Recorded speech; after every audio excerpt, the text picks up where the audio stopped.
आज सकाळी सकाळी आवरून आता मी निघालेलो आहे माझ्या आजोळी. आज असं अचानक प्लॅन करण्याचं कारण म्हणजे आता उद्या माझ्या गावची यात्रा आहे, म्हणजे आजोळची यात्रा आहे आणि माझे मामा मामी त्यांची मुलं काही जण काल आलेत आणि काही जण आज सकाळी आलेत. त्याच्यामुळं वर्षातून एकदा म्हणजे यात्रेला सगळेजण एकत्र येतात आणि याच दिवशी म्हणजे त्यांना भेटता येतं, आवर्जून भेटता येतं. कारण इतर दिवशी म्हणजे वर्षभरात ते कधीही येत नाहीत किंवा आले तरी एका दिवसात वगैरे निघून जातात आणि भेटणं होत नाही आणि मग ते मनात राहून जातं की आपण याला भेटलो त्याला नाही भेटलो. म्हणून मग सगळ्यात योग्य वेळ असते ती म्हणजे यात्रा असते. म्हणून मी आजच आले आणि उद्या परत ते शक्य नाही, कारण गुलाल खोबरं वगैरे असतं आणि खूप जास्त गर्दी असते आणि ते शक्य नाही होत. आणि सगळ्यात महत्त्वाचं म्हणजे तुम्हाला माहिती असेल माझं जे आजोळ आहे ते पाटण तालुक्यात येतं आणि वाल्मिकी ऋषींचं जे आहे वाल्मिकी पठार आहे, बऱ्याच जणांना माहिती असेल. वाल्मिकी मंदिर जिथे आहे त्या ठिकाणी सुद्धा माझ्या आजोळमधूनच रस्ता जातो आणि फक्त 20 ते 25 किलोमीटर आहे आजोळ.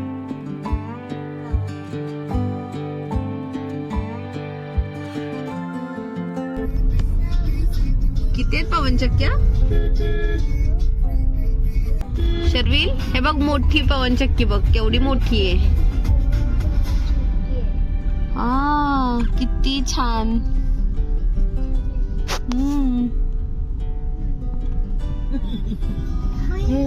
इथून वरती गेलं की नाईकबाला डायरेक्ट चालत, इथून वरती चालत गेलं की नाईकबाला जानुगडेवाडी. आणि हे पूजाचं सासर जानुगडेवाडी. यात्रा आहे का काय ग? आज रविवार ना, बरोबर. आज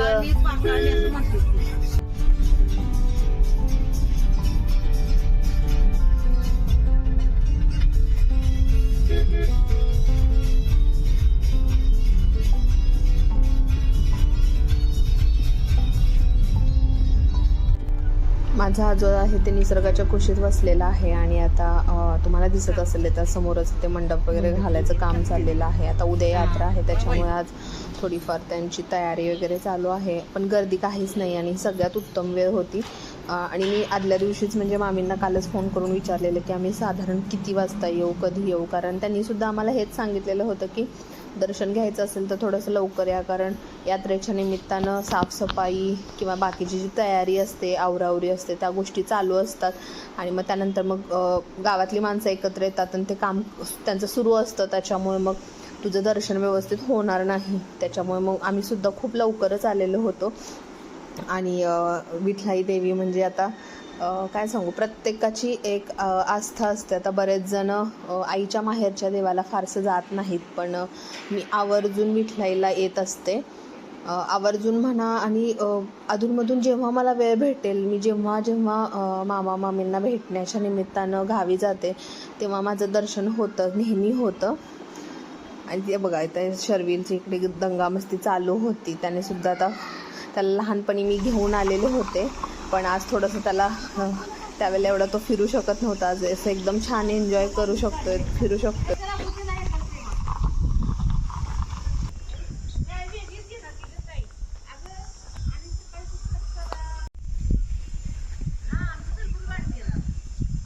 हे आहे, हे माझ्या मागे जे दिसतंय ते आहे माझ्या आजोळचं ग्रामदैवत विठलाई देवी. तर आता मी इथं आमचा नमस्कार वगैरे करून झालाय आणि आता पाठीमागे वळलोय. पण एक तुम्हाला आता अजून एक छानशी गोष्ट दाखवते. माझ्या पाठीमागचा व्ह्यू बघा, अतिशय सुंदर दिसतोय. तर आत्ता थोडंसं उन्हाळा चालू झाला आहे त्याच्यामुळे पानझडी झाली आणि आता पालवी फुटायला सुरुवात झाली. पण हा जो नजारा जो आहे म्हणजे हे जे डोंगर आहेत ते जे पावसाळा चालू होतो ना त्यावेळेला अतिशय छान वाटतात. म्हणजे हिरवळ असते, खूप जास्त हिरवळ असते. आणि मी आता तुम्हाला असं ठिकाण दाखवते इथून. तुम्हाला सगळ्यांना माहिती असेल, म्हणजे बऱ्याच जणांना माहितीच असेल, म्हणजे वाल्मिकी ऋषी जे आहेत त्यांनी आपलं रामायण जे लिहिलेलं आहे, तर जे वाल्मिकी पठार आहे किंवा वाल्मिकीला जायचा रस्ता आहे तो तुम्हाला दाखवते. वाल्मिकी पठार किंवा वाल्मिकी मंदिर आहे ते पाहण्यासाठी जर तुम्हाला जायचं असतं तर हा रस्ता आहे समोरचा आणि अतिशय सुंदर एरिया आहे. तुम्ही तिकडे जाऊ शकता. फक्त एवढंच की तुम्ही हा जो हे जे अंतर आहे ना सनगुरपासून साधारण 20-22 किलोमीटर आहे. लांबचा पल्ला आहे आणि घनदाट जंगल आहे. प्रकल्प आहे तिकडे, त्याच्यामुळे रहदारी कमी असते आणि हा थोडी वाईल्ड लाईफ असते. म्हणजे आजूबाजूला तुम्हाला प्राणी वगैरे दिसू शकतात. त्याच्यामुळे थोडंसं एकटं वगैरे जाण्यासाठी योग्य नाही असं म्हटलं तरी चालेल, कारण वर्दळ खूप कमी असते. तर मी इथे गेलेले होते साधारण कॉलेजच्या दिवसांमध्ये मी गेलेले होते. त्यानंतर माझं अजिबातच जाणं झालं नाही. पण आय होप की आता नेक्स्ट टाईम मी कधी जेव्हा जाईन तेव्हा मी नक्कीच त्याचा व्लॉग बनवेन आणि तो तुमच्यासोबत मी नक्की शेअर करेन आणि तुम्हालासुद्धा वाल्मिकी पठार आणि वाल्मिकी मंदिर दाखवेन. बॅट बघ, बॅट वटवाघूळ बघ वरती किती वटवाघूळ आहेत बघ. शर्विल कसे आहेत, काय आहेत, काय म्हणायचं, पक्षी. पक्षाचं नाव काय, वटवाघूळ. हा आज बघ किती जादूचा पक्षी, किती सारे वटवाघूळ आहेत बघ.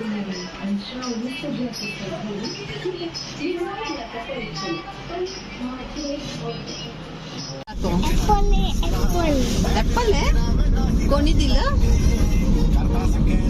आईने दिलं ना.